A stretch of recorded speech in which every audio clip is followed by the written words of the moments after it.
ईद उल अजहा की मुनासबत से मंडियां लगेंगी या नहीं, महकमे बल्दियात, मेट्रोपॉलिटन कॉरपोरेशन और जिले इंतजामिया ने तदाबीर देकर बॉल पंजाब हुकूमत की कोर्ट में डाल दी है। शहर के एतराफ में 7 बकर मंडियों के इनेकाद का फैसला काबीना कमेटी ही करेगी। सुन्नत इब्राहिमी की अदायगी के लिए शहर में तहाल मवेशी मंडियां लगाने या ना लगाने से मुतल्लिक कोई तहरीरी नोटिफिकेशन जारी नहीं हुआ। ताहम महकमा बल्दियात, मेट्रोपॉलिटन कॉरपोरेशन और जिला इंतजामिया ने चीफ सेक्रेटरी को मंडियां शहर से बाहर लगाने के हवाले से ब्रीफ कर दिया। कोरोना वायरस के पेश नजर जानवरों के शामियानों के दरमियान मुनासिब फासला रखने, जानवरों को कांगू वायरस से बचाने के लिए दाखिली और खारजी रास्तों और मंडियों में स्प्रे के अमल को यकीनी बनाने की तजवीज दी गई है। कुर्बानी के लिए मंडियों में ही 7 कुर्बान गाहें बनाने में मवेशी की तजवीज दी गई है। मंडियों में लाहौर वेस्ट मैनेजमेंट कंपनी सफाई सुथराई के निजाम को फाल रखेगी, जबकि मेट्रोपॉलिटन कॉरपोरेशन मवेशियों के लिए खुलियां, पानी, lights, security tents, public toilets, complaint centres और पीने के पानी की सहूलियात फ्राहम करेगी। सिक्योरिटी के लिए सीसीटीवी कैमरे और पुलिस की सर्वेलेंस को यकीनी बनाने की तजवीज भी दी गई है। कैमरामैन जुनेद रमजान के साथ राव दिलशाद हुसैन, सिटी 42। शहर में चीनी की किल्लत बदस्तूर बरकरार है, जबकि यूटिलिटी स्टोर्स पर चीनी और आटे की सप्लाई ताहाल पूरी ना की जा सकी। जिला इंतजामिया के मुकर्रर करदा निर्ख नजरअंदाज हुए हैं और शहर में चीनी 80 से 85 रुपए में ही फरोख्त हो रही है। ज़िलाई इंतज़ामिया की जानिब से चीनी की कीमत 70 रुपये फ़ी किलो मुकर्रर तो कर दी गई, लेकिन किसी भी इलाके में चीनी की दस्तयाबी यकीनी न बनाई जा सकी। जिन इलाकों में चीनी दस्तयाब है वहाँ पर 80 से 85 रुपये फ़ी किलो वसूल किए जा रहे हैं। ओपन मार्केट के साथ साथ यूटिलिटी स्टोर्स पर भी चीनी और आटे की किल्लत का सामना है। शहर के यूटिलिटी स्टोर्स पर सस्ती चीनी और आटा फराहम न किया जा सका। शहरियों का कहना था कि हुकूमत ऐसे इकदाम करे कि जिससे यूटिलिटी स्टोर्स पर आवाम को सस्ते दामों चीनी और आटे की दस्तयाबी मुमकिन हो सके, जबकि ओपन मार्केट में भी हुकूमत अपने जारी करदा निर्खों के मुताबिक चीनी और आटे की फराहमी को यकीनी बनाए। ना चीनी ना आटा, कोई चीज़ नहीं है, स्टोर खाली पड़ा हुआ है, भूखे मर रहे हैं लोग। किसी स्टोर्स में नहीं है। जो 68 रुपये चीनी मिल रही है, 70 मिल रही है, वो हमें 80-84 में भी नहीं मिल रही है। अल्लाह इन सबका भला करे और हमारे हाल पर रहम करे। यूटिलिटी स्टोर्स इंतजामिया का कहना है कि वेयर हाउस में चीनी मौजूद नहीं, जबकि फ्लोर मिल्स की जानिब से यूटिलिटी स्टोर्स को आटा भी फराहम नहीं किया जा रहा, जिसके बायस किल्लत का सामना है। कैमरामैन राना मशहूद के साथ हसन अली, सिटी 42। जिले इंतजामिया अकबरी मंडी और ओपन मार्केट में चीनी की सरकारी कीमत 70 रुपए का इतलाक करवाने में नाकाम हो चुकी है। अकबरी मंडी में चीनी 76 से 78 और ओपन मार्केट में 80 रुपए तक बिक रही है। मजीद तफसीलात जानेंगे, शहजाद खान अब्दाली हमारे साथ मौजूद हैं। शहजाद, अपडेट कीजिएगा। शहर की अकबरी मंडी में और शहर की ओपन मार्केट में ज़िले इंतज़ामिया सरकारी रेट लिस्ट के मुताबिक चीनी की कीमत मुतय्यन करने में नाकाम हो चुकी है। ज़िले इंतज़ामिया की जानिब से चीनी की सरकारी कीमत 70 रुपये मुतय्यन की गई थी, लेकिन शहर की अकबरी मंडी के अंदर आज भी चीनी 76 रुपये से लेके 78 रुपये फ़ी किलोग्राम तक फ़रोख्त होती रही। इसके अलावा शहर की अगर ओपन मार्केट की बात की जाए तो ओपन मार्केट के अंदर चीनी सरकारी रेट 70 की बजाय 80 रुपये फ़ी किलोग्राम के हिसाब से फ़रोख्त की गई और यही सूरत हाल शहर के सुपर स्टोर्स पर भी देखी गई। शहर के 200 से ज़्यादा सुपर स्टोर्स पर चीनी 80 रुपये फ़ी किलोग्राम के हिसाब से जो है वो फ़रोख्त की गई। तो इस पर शहरी जो है वो गम गुस्से से दो चार हैं। शहरियों का इस हवाले से ये कहना है कि जब ज़िले इंतज़ामिया सरकारी रेट लिस्ट पर अमल दरामद को यकीनी नहीं बना सकी तो ज़िले इंतज़ामिया सरकारी रेट लिस्ट जारी करने की जहमत भी ना किया करे। इस हवाले से जो अकबरी मंडी के डीलर्स हैं उनका ये कहना है कि एक्स मिल कीमत जो है वो चीनी की उन्हें 76 रुपये मिल रही है, वो 70 रुपये कैसे बेचें। और इस हवाले से शहर की ओपन मार्केट के जो रिटेलर हैं वो ये कहते हैं कि अकबरी मंडी से उन्हें चीनी 78 रुपये फ़ी किलोग्राम के हिसाब से मिल रही है। तो डीसी लाहौर दानिश अफजाल उन्हें बताएं कि 78 रुपये फ़ी किलोग्राम में मिलने वाली चीनी वो 70 रुपये फ़ी किलोग्राम में कैसे बेचें। इस तमाम तर सूरत हाल के नतीजे में जो ओपन मार्केट के सार्फिन हैं वो ज़िले इंतज़ामिया पर शिकवा करना है। उनका ये कहना है कि ज़िले इंतज़ामिया ने सिर्फ सियासी पॉइंट स्कोरिंग के लिए चीनी की कीमत 70 रुपये मुतय्यन की, लेकिन ओपन मार्केट के अंदर ये 80 रुपये फ़ी किलोग्राम तक बेची जा रही है। अच्छा शहजाद, एक तरफ तो चीनी की सूरत हाल है और दूसरी तरफ जो सोने के हैं वो भी दिन ब दिन बढ़ रही हैं और इस वक्त सोना जो है वो मुल्क की तारीख की सबसे बुलंद तरीन सतह पर है। तो क्या इसकी वजूहात क्या बताई जा रही हैं, क्यों सोना इतना महंगा हो रहा है? शहर के सराफा बाज़ारों और मार्केटों में सोने की कीमतों में मुसलसल इजाफे का रुझान जो है वो देखा जा रहा है। आज की अगर बात की जाए तो आज शहर के सराफा बाज़ारों और मार्केटों में सोने की कीमतों में 1500 रुपये का मज़ीद इजाफा जो है वो रिकॉर्ड किया गया, जिसके बाद अब शहर में सराफा बाज़ारों और मार्केटों में सोने की कीमतें मैक्सिमम सतह यानी 1,05,400 रुपये की बुलंद तरीन सतह पर देखी जा रही हैं। और इसी तरह 22 कैरात फ़ी तोला सोने की बात की जाए तो 22 कैरात फ़ी तोला सोने की कीमत जो है वो 96,616 रुपये जो है वो रिकॉर्ड की गई। और इसकी दो बड़ी वजूहत हैं। एक तो बड़ी वजह यह है कि आलमी मार्केट में भी सोने की कीमतें मुसलसल बढ़ रही हैं। अगर आज की हम बात करें तो आज भी आलमी मार्केट के अंदर सोने की फ़ी औंस सोने की कीमत में $13 का इजाफा रिकॉर्ड किया गया, जिसके बाद फ़ी औंस सोने की कीमत $1,777 जो है वो देखी गई। और मुकामी सतह पर ज्वेलर्स का से कहना है कि चूँकि जो मुकामी सतह पर डॉलर है इसकी कदर में मुसलसल इजाफे का रुझान देखा जा रहा है, इसलिए ठीक है, सोने की कीमतों में मुसलसल इजाफे का रुझान है। बहुत शुक्रिया इस्तेजाद खान अब्दाली हमें अपडेट करने के लिए। पंजाब एजुकेशन फाउंडेशन के तहत चलने वाले तालीमी इदारों की सुनी गई। महकमे खजाना ने बिल आखिर पेफ के लिए वाजिबुल अदा रकम की मद में 3.5 अरब रुपए के फंड्स जारी कर दिए हैं। पंजाब एजुकेशन फाउंडेशन के तहत चलने वाले तालीमी इदारों की भी सुनी गई है। महकमा खजाना ने बिलाकर पेफ के लिए वाजिबुल अदा रकम की मद में 3.5 अरब रुपए के फंड्स जारी कर दिए हैं। अली रामे इस वक्त हमारे साथ मौजूद हैं। अली रामे, 3.5 अरब के फंड्स जो किए गए हैं अलॉट, ये किस मद में इस्तेमाल होंगे? बिल्कुल, पंजाब एजुकेशन फाउंडेशन का सदरा से मुतालबा था कि उनके वाजिबुल अदा फ़ंड जो है वो जारी किए जाएँ। अब इसके लिए महकमा स्कूल एजुकेशन की तरफ से महकमा ख़जाना को बारहा मरासले लिखे गए कि जो जून का जो रवा माली साल का जो अकाउंट क्लोजिंग है उससे कबल ही इन फ़ंड्स का इजरा फौरी तौर पर कर दिया जाए। उस पर अब महकमा स्कूल एजुकेशन के हुकाम के मुताबिक आज महकमा ख़जाना की तरफ से उनके तमाम जितने भी चेक थे ख़ास तौर पर पैफ के हवाले से वो फ़ंड उन्होंने इजरा कर दिया और ख़ास तौर पर AG ऑफिस को भी बाकायदा तौर पर लिखा गया और उनकी तरफ से भी फ़ंड जो है वो ऑनलाइन अकाउंट में रिलीज़ कर दिए गए। और इसका मकसद ये था कि पंजाब एजुकेशन फाउंडेशन के तहत जो स्कूल प्राइवेट तौर पर चलाए जा रहे हैं वहाँ पर बच्चों के अखराजात, साजा के अखराजात, वो तमाम तर वाजिब रकम की मद में ये फ़ंड जो है रिलीज़ किए गए हैं। और इससे पहले भी पैफ की तरफ से बारहा महकमा स्कूल एजुकेशन से भी इल्तिजा की गई कि उनके वाजिब अदा रकम जो है वो फौरी तौर पर रिलीज़ की जाए, जिस पर क्योंकि पंजाब में माली बहरान है कोरोना वायरस की वजह से, और महकमा खजाना की तरफ से कहा भी गया कि फ़ंड्स का इजरा उनके लिए मुश्किल है क्योंकि फ़ंड्स उनके पास मौजूद नहीं है। तो उसी की बुनियाद पर महकमा स्कूल एजुकेशन ने इस्तदा की तो फौरी तौर पर महकमा खजाना पंजाब की तरफ से फ़ंड का इजरा कर दिया। ठीक है अली राम, में बहुत शुक्रिया आपका। PIA तैयारा हादसे में जाँ भाग होने वालों की DNA में गलतियां सामने आई हैं। लवाहिकीन के खदशात दुरुस्त निकले। लाहौर सफदरजंग में दफन होने वाली मैयत अहमद मुजतबा की निकली है और कब्र कुशाई के बाद लवाहिकीन के हवाले की गई है।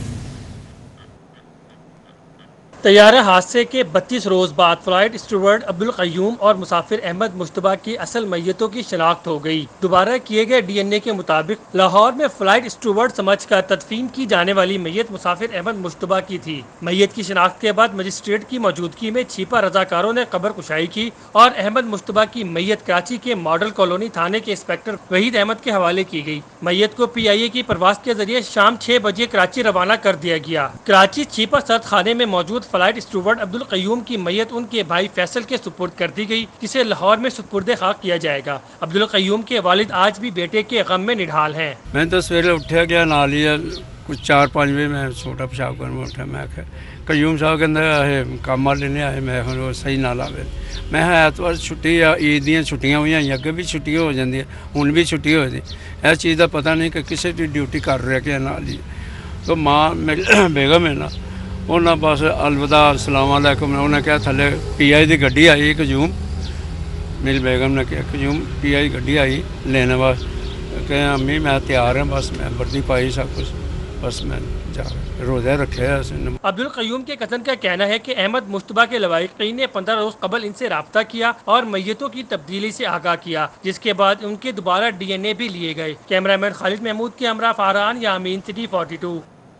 तशद्दुद का शिकार खवातीन की दादरसी के लिए पंजाब विमेन प्रोटेक्शन अथॉरिटी का अजला की सतह पर माहिरीन पर मुश्तमिल वर्किंग ग्रुप्स तश्कील देने का फैसला सामने आया है। खवातीन को कानूनी और नफ्सियाती मदद फराहम की जाएगी। मजीद जानेंगे, रेहान गुल हमारे साथ मौजूद हैं। रेहान गुल, अपडेट कीजिएगा।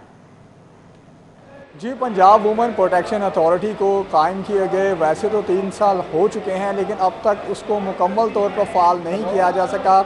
ना ही उसको फ़ंड्स मुनासिब अंदाज में दिए गए और ना ही उसकी इस्टेब्लिशमेंट्स कायम की जा चुकी हैं। अब तक सिर्फ मुल्तान में एक वुमेन प्रोटेक्शन सेंटर चल रहा है जिसमें काम किया जा रहा है। इसके अलावा अभी तक सेंटर्स कायम नहीं किए जा सके। इसी के पेश नज़र ये फैसला किया गया है एक शॉर्ट टर्म रेमेडी के तौर पर कि जो वुमेन प्रोटेक्शन से मुतल्लिक़ शिकायत हैं, ख़वातीन के हरासमेंट की हैं, तशद्दुद की हैं या इस तरह की चीज़ें हैं, उनको किस तरह डील किया जाए और जो विक्टम्स वुमेन प्रोटेक्शन अथॉरिटी से रब्ता करते हैं उनको किसी तरह फैसिलिटेट किया जाए। तो इस मकसद के लिए एक तजवीज़ ये सामने आई है जिसका फ़ैसला कर लिया गया था कि 36 अज़ला की सतह पर 4 के वर्किंग ग्रुप्स बनाए जाएंगे जिसमें लॉयर शामिल होंगे जो लीगल एड प्रोवाइड करेंगे, सोशल एक्टिविटी शामिल होंगे जो कि विक्टम्स को समाजी मामलात के हवाले से आगाह करेंगे, जबकि इसके अलावा साइकोलॉजिस्ट शामिल होंगे जो कि इनकी नफ्सियाती ट्रेनिंग करेंगे।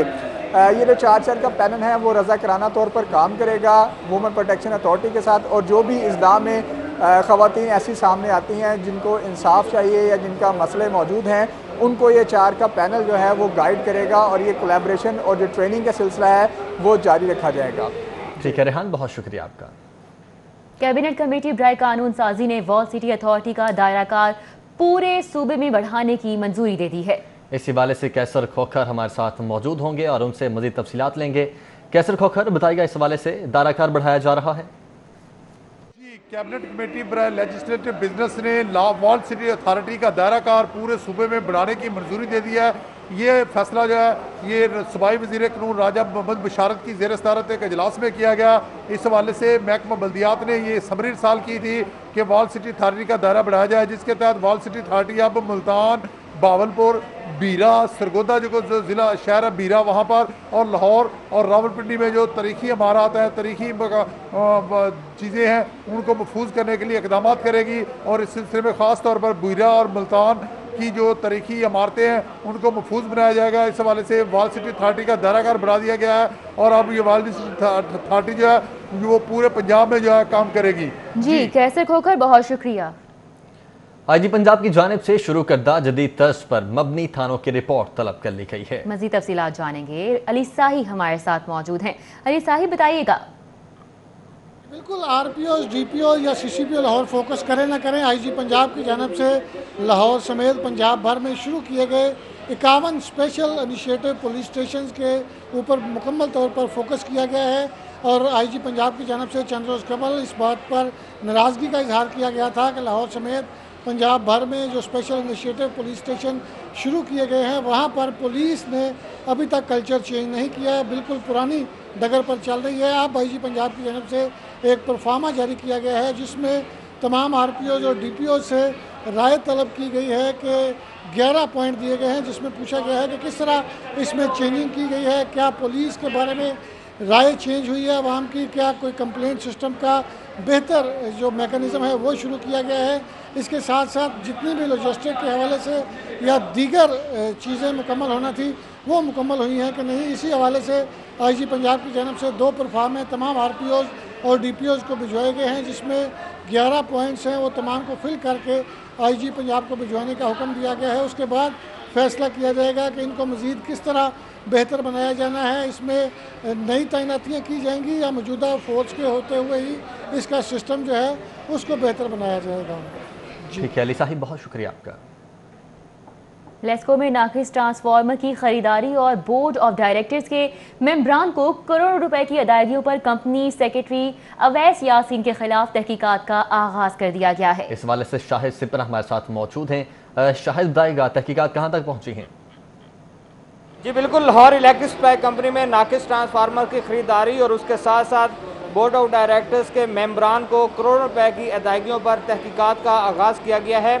FIA की जानिब से एक मरासला लेस्को चीफ मुजाहिद परवेज चट्टा को भिजवाया गया है जिसमें कहा गया है कि कंपनी सेक्रेटरी अवैस यासीन की तैनाती किस तरह की गई और कंपनी में जो कंपनी सेक्रेटरी की तैनाती की जाती है या फिर मुद्दत मुलाजमत में तौसीक का फैसला किया जाता है तो उसके क्या SOPs हैं, क्या तरीक़ाकार है जिसकी बुनियाद पर यह सारी तैनाती और तकर्री होती है। उसके साथ साथ इसी मरासले में ये भी कहा गया है कि बोर्ड ऑफ डायरेक्टर्स के इजलास जितने भी हुए हैं इनकी तैनाती के दौरान उस पर तफसीलात फराहम की जाएँ, क्योंकि ज़रा ने यह बताया है कि मामूल से ज़्यादा इजलास बुलाए गए और बिलखसूस जो ज़ैली कमेटियाँ थीं उनकी मीटिंग्स हुई, जिसकी बुनियाद पर बोर्ड के मेंबरान को 35,000 रुपये फ़ी मीटिंग के हिसाब से करोड़ों रुपए की अदायगियाँ की गईं, जिस पर भी तहकीकात का आगाज़ किया गया है।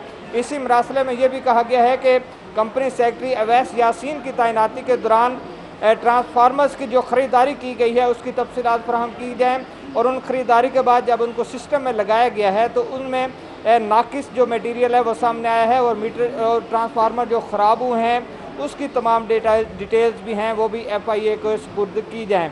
ये वादे कर दूँ कि इसके साथ एक और ज़राए की जानिब से बताया गया है कि अवैस यासीन के ख़िलाफ़ एक तरफ तो FIA में तहकीकात का आगाज़ किया गया है, दूसरी जानिब 26 जून को बोर्ड ऑफ डायरेक्टर्स का जो इजलास तलब किया गया है उसके एजेंडे में भी रखा गया है कि अवैस यासीन की जो मुद्दत मुलाजमत है उसमें 3 साल की तोसी की जाए। एक तरफ तहकीकात हो रही हैं लेकिन दूसरी जानिब कंपनी सेक्रेटरी को तोसी देने का भी हवाले से भी अहम बातें सामने आ रही हैं। ये वादे कर दूं कि अवैस यासीन ना सिर्फ लेस्को में बल्कि उसके साथ साथ साफ पानी कंपनी में जब बतौर कंपनी सेक्रेटरी फ़राइज़ अंजाम दे रहे थे तो उस वक्त भी अरबों रुपए का स्कैंडल सामने आया था जिसकी अभी तक तहकीकात हो रही है। अब लेस्को में भी इसी तरह के स्कैंडल सामने आ रहे हैं जिस पर FIA की जानिब से इन्वेस्टिगेशन और तहकीकात करने का आगाज़ किया गया है। जी शाहिद सिप्रा, बहुत शुक्रिया। चाइना मेडिकल यूनिवर्सिटी के ज़ेर-ए-एहतमाम online international medical education forum का इनेकाद हुआ। इंटरनेशनल फोरम की मेज़बानी सदर China medical university professor Van De Long ने की। फोरम का मकसद मेडिकल एजुकेशन में कम्युनिटी की तामीर और इंसानी सेहत के बड़े अहदाफ को हासिल करना था। कोरोना वायरस वबा के पेश नज़र कॉन्फ्रेंस का उन्वान आलमी वबा का तदारुक, मेडिकल एजुकेशन में इस्लाहात और सेहत आमा की तरक्की था। दुनिया भर से 60 से ज़ायद यूनिवर्सिटीज़ के सरबराहान और 50,000 से ज़ायद मंदूबीन ने ऑनलाइन शिरकत की।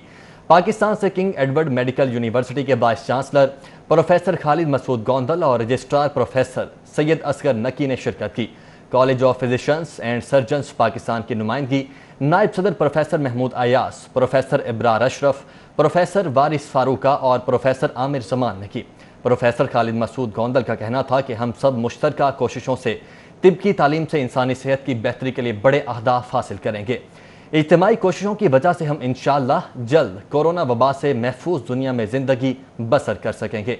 प्रोफेसर सैयद असगर नकी ने कहा कि किंग एडवर्ड मेडिकल यूनिवर्सिटी ब्रेमिया के बानी मेंबरान में से है। गुज़श्ता साल किंग एडवर्ड मेडिकल यूनिवर्सिटी और चाइना मेडिकल यूनिवर्सिटी को सिस्टर यूनिवर्सिटी करार दिया गया है। इमसाल चीन, काज़ाकिस्तान, थाईलैंड, किर्गिस्तान, तंजानिया से 7 नई यूनिवर्सिटीज़ की मेंबरशिप की मंजूरी भी दी गई है।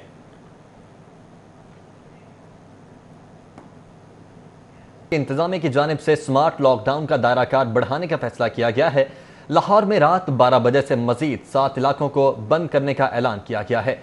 तमाम मखसूस इलाके आज रात 12 बजे से 30 जून तक मुकम्मल बंद किए जाएंगे। लॉकडाउन किन किन इलाकों में किया जा रहा है, हमारे साथ सैयद फ़खर इमाम मौजूद होंगे, उनसे जानेंगे। फ़खर बताइएगा कौन कौन से इलाकों में लॉकडाउन किया जाएगा और क्या SOPs बनाए गए हैं?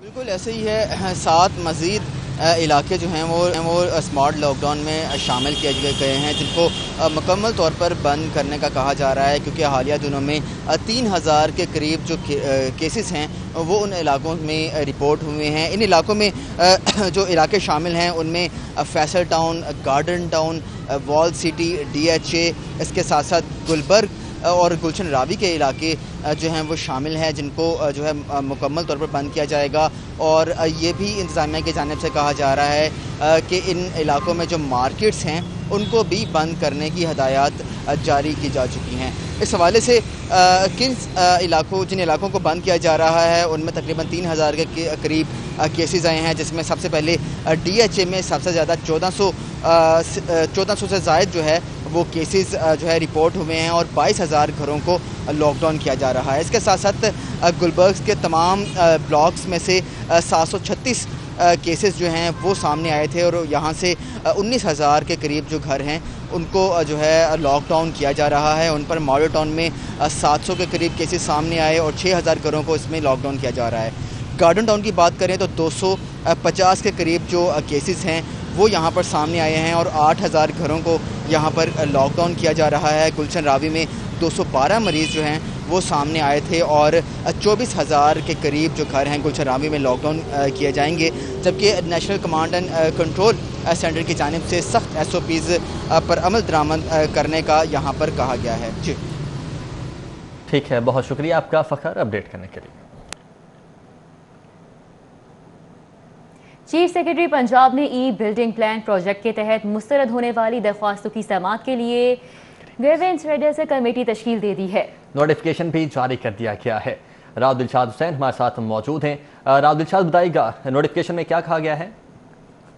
बिल्कुल जी, तामीराती शोबे के लिए अच्छी खबर है और अच्छी खबर ये है कि अब जो ई बिल्डिंग प्लान प्रोजेक्ट है उसके तहत अगर 30 रोज़ में किसी भी जो हाई राइज बिल्डिंग है, इंडस्ट्रियल, कमर्शियल या जो रेजिडेंशियल अपार्टमेंट्स की कुछ एप्लीकेशन रिजेक्ट होती है तो उसके हवाले से चीफ सेक्रेटरी पंजाब ने ग्रीवियंसेस रिडेसल कमेटी तश्कील दे दी है जो 6 अरकान पर मुश्तमिल होगी। आपको ये बताएं कि इस कमेटी में जो मुस्तरदशुदा जो बिल्डिंग प्लान्स होंगे उनको सुना जाएगा और जल्द अज जल्द ये कमेटी फैसला करने के हवाले से पाबंद होगी। ताहम जो इस कमेटी के मेंबर्स हैं उनमें इस कमेटी का जो कन्वीनियर है वो डिवीजनल कमिश्नर होगा, यानी अगर लाहौर का कोई बिल्डिंग प्लान या हाउसिंग सोसाइटी से मुतल्लिक कोई एप्लीकेशन रिजेक्ट होती है लैंड यूज़ से मुतल्लिक तो उसकी जो एप्लीकेशन है वो कमिश्नर लाहौर सुनेंगे। इसी तरह से एडिशनल डिप्टी कमिश्नर लाहौर को इसका सेक्रेटरी नामजद किया गया है।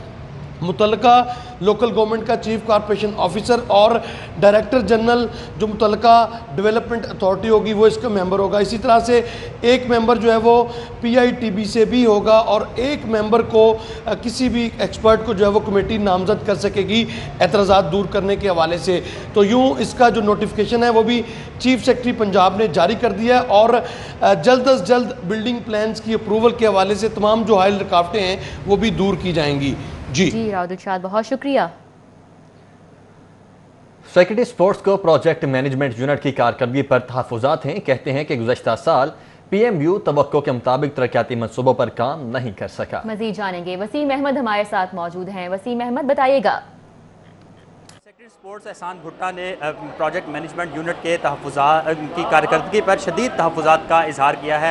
एहसान भुट्टा का कहना है कि प्रोजेक्ट मैनेजमेंट यूनिट की जानिब से जो है वो काम जो है वो तसल्ली बख्श नहीं किया जा रहा है, जिसकी वजह से गुज़िश्ता साल भी जो तरक्याती प्रोजेक्ट थे वो मुकम्मल नहीं हो सके और तरक्याती बजट जो था वो फुलफिल नहीं किया जा सका। एहसान भुट्टा का कहना था कि जितने भी अफसरान हैं, डिविजनल स्पोर्ट्स अफसरान और डिस्ट्रिक्ट स्पोर्ट्स अफसरान, उन तमाम को PC1 और PC4 की तैयारी के लिए ऑनलाइन जो है वो सेशंस करवाए जाएँ, ऑनलाइन वर्कशॉप्स करवाई जाएँ ताकि इन कोविड के दिनों में वो तमाम अफसरान जो है वो PC1 को मुकम्मल करने में उनको महारत हासिल हो सके। उसके बाद ताकि जितने भी तरक्याती मंसूबे हैं उनकी तकमील में जो है उनको मुश्किलात का सामना ना करना पड़े। जी अहमद, बहुत शुक्रिया आपका।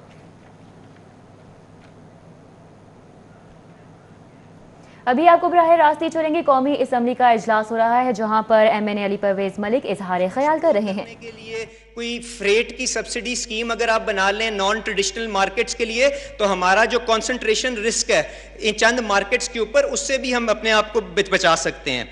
इसके मलिक साहब जरा जी सर, मैं बस सर मैं 2 बातें जी मैं ख़त्म बिल्कुल कर देता हूँ सर। इसके साथ साथ हुकूमत ने हमेशा से कहा है कि वो डॉक्यूमेंटेशन की तरफ जाना चाहती है और उन्होंने हमेशा प्रिजम्पटिव टैक्सेस को ख़त्म करने की बात की है। बट इस बजट के अंदर जो सबसे बड़ा प्रिजम्पटिव टैक्स था टर्नओवर टैक्स, जो आप प्रॉफिटेबल हों या ना प्रॉफिटेबल हों उसके अंदर हर बंदे को 1.5% के हिसाब से देना पड़ता है, उसको इंटैक्ट रखा है। मेरी गुजारिश ये है इस प्रिजम्पटिव टैक्स को ख़त्म कर दें और जो प्रॉफिटेबिलिटी टैक्सेस जिस तरह सारी दुनिया में होते हैं कि जिसने आमदनी बनाई, जिसने पैसे कमाए, उनकी आमदनियों को जरूर टैक्स करें और अपना खसारा पूरा करने की कोशिश करें। इसके साथ साथ सर FBR के अंदर जो एक अमेंडमेंट बड़ी खतरनाक आई है वो ये है कि उन्होंने कहा है कि जब आप अपील करेंगे किसी भी डिमांड के खिलाफ और वो ट्रिब्यूनल में जाएगी तो उससे पहले आपको उस डिमांड का 10% पैसे जमा कराने पड़ेंगे। मेरा ख्याल है ये नामुनासिब है क्योंकि ये अगर कोई बंदा अपना लीगल राइट एक्सरसाइज करना चाहता है तो उसको इस किस्म की पेनल्टी नहीं होनी चाहिए। और ये बात सेनेट की कमेटी ने भी जो रिकमेंड करके भेजी है वो ये है कि इस शर्त को ख़त्म किया जाए, तो ये भी आपसे गोशगुजार करना था। आखिरी चीज़ सर कि इस मुल्क के अंदर जो एक चीज़ हमें और अब सोचने की ज़रूरत है कि हमने अपना जो हुकूमत का फुटप्रिंट है उसको किस तरह कम करना है। आज आपको ये भी जान के हैरानगी होगी कि पेंशन का खर्चा तकरीबन आपकी सिविलियन गवर्नमेंट को चलाने से ज़्यादा का हो गया है। तो हमें इसके ऊपर भी सीरियस थॉट प्रोसेस करने की ज़रूरत है कि हमने पेंशन रिफॉर्म और ये हुकूमत का जो खर्चा है इसको अखराजात को कम करने के लिए क्या अपनी जो है लाएमल अब आगे लेके चलना है। तो सर ये चंद गुजारिश के इजलास में अली परवेज मलिक बजट पर इजहार ख्याल कर रहे हैं। कोरोना के खिलाफ जंग में शरीक 5000 नर्सेज 4 माह से तनख्वाहों से महरूम हैं। पब्लिक सर्विस कमीशन के तहत भर्ती होने वाली नर्सेज को मार्च में ड्यूटी पर मामूर किया गया था। नर्सेज की अक्सरियत को हॉस्पिटल्स में कोरोना वार्ड्स में तैनात कर दिया गया है, लेकिन तनख्वाह नहीं मिल सकी है। असनाद की तस्दीक और दीगर दस्तावेजी अमल मुकम्मल न होने से तनख्वाह अदा नहीं की जा रही है। निजी नर्सिंग की जानिब से कहा जा रहा है कोरोना के बायस नर्सेज कवायफ का अमल ताखीर का शिकार हुआ है, जबकि जल्द प्रोसेस मुकम्मल करके तनख्वाहों की अदायगी की जाएगी, ये भी कहा जा रहा है डीजी नर्सिंग कौसर परवीन की जानिब से। बिल्कुल, आपको बताएं कि कोरोना के खिलाफ जंग में शरीक 5000 नर्सेज 4 माह से तनख्वाहों से महरूम हैं। पब्लिक सर्विस कमीशन के तहत भर्ती होने वाली नर्सेज को मार्च में ड्यूटी पर मामूर किया गया। नर्सेज की अक्सरियत को अस्पतालों में कोरोना वार्ड्स में तैनात कर दिया गया, लेकिन तनख्वाह ना मिल सकी।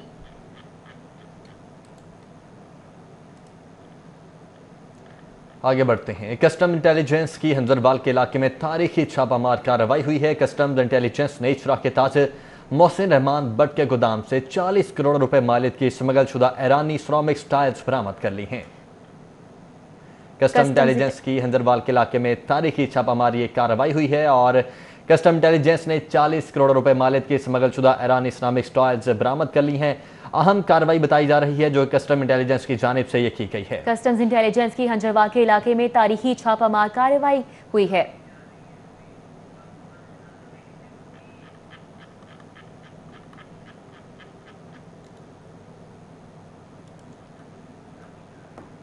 तैयारा हादसे में शहीद होने वाले PIA के मुलाजिम अब्दुल कय्यूम अशरफ की नमाज जनाजा सब्ज़ाजार के ब्लॉक ग्राउंड में अदा कर दी गई।